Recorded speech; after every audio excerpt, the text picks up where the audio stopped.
Stay with me as a Filipino wife na asa lang sa asawa yung security guard. Char lang. For today's video, ay igagala namin si Sai sa beach kasi first time pa lang ni Sai makagala sa Boracay. Ayan. Doon pala kami maliligo sa Station 3 sa May Uhana kasi wala halos tao doon. Bala kasi namin paliguan sana si Sai. Tingnan nyo naman si Sai, oh. Ang saya-saya niya. Gustong-gusto niya talagang tumatakbo sa buhangin.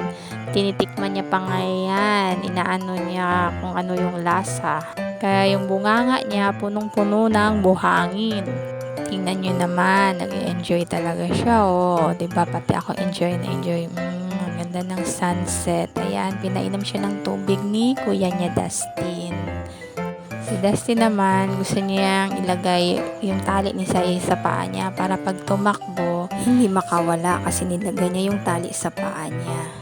Ang sarap maging bata at ang sarap nilang panuorin, yung walang problema. Ayan, nagmamerienda kami niyan kasi yung asawa ko bumili ng curls at saka Mountain Dew. Yan, ginawa ko pa nga dyan si Sai. Kasi sabi ko kay Dustin, picturean kami. O, tingnan mo naman, diba? Ang cute-cute. Parang wala lang problema.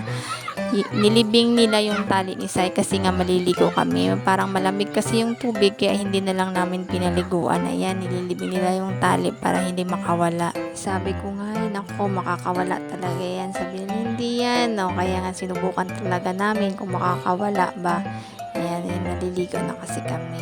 Effective nga yung paglibing nila ng tali. Hindi nga talaga siya nakakawala. O, tingnan mo, nag-iyak-iyak siya kasi hindi siya makaalis sa...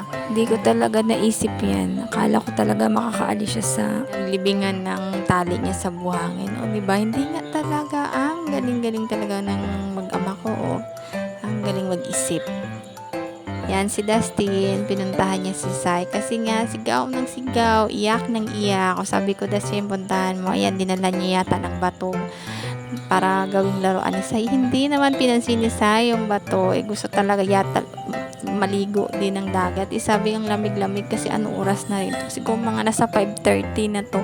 Kaya hindi na talaga siya pwede paliguan ba kasi baka malamigan, kawawa naman, diba? Ayan, paalis na, ano na kami niyan, tapos na kami maligo. Umahon na rin si Dustin para makipaglaro kay Sai at saka yan, bumalik siya ulit ako. Umahon na ako kasi uwi na kami. O, tingnan mo naman yung towel ni Sai, kulay pink. Ang cute-cute niya talaga. O, yan, nangati-ngati na sa bunganga niya kasi puno ng buhangin. Dito pala kami dumaan sa Ikiway kasi may bibiliin kami doon. Ngayon lang din nga kami ulit dito nakadaan. Ang gaganda ng mga bahay dito. Medyo madilim lang siya pero ang ganda dito kasi tahimik lang. Kaso parang nakakatakot talaga dumaan dito kasi ang kitid lang ng daanan. Alam mo yung maliit lang. Maya-maya may mga motor na dumadaan. Hindi mo alam kung saan ka gigilid kasi ang liit lang ng daan. Tsaka madilim talaga siya.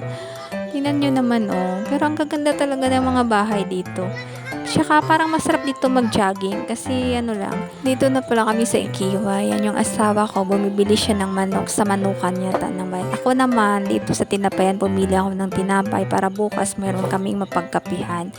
Ayan yung anak ko, tumuturo siya ng ano niya, girls yung tinuturo niya. Sa akin naman, ninano ko yung buns at saka yung nagturo pa siya ng isa pa, yung may sugar sa taas tsaka may margarine.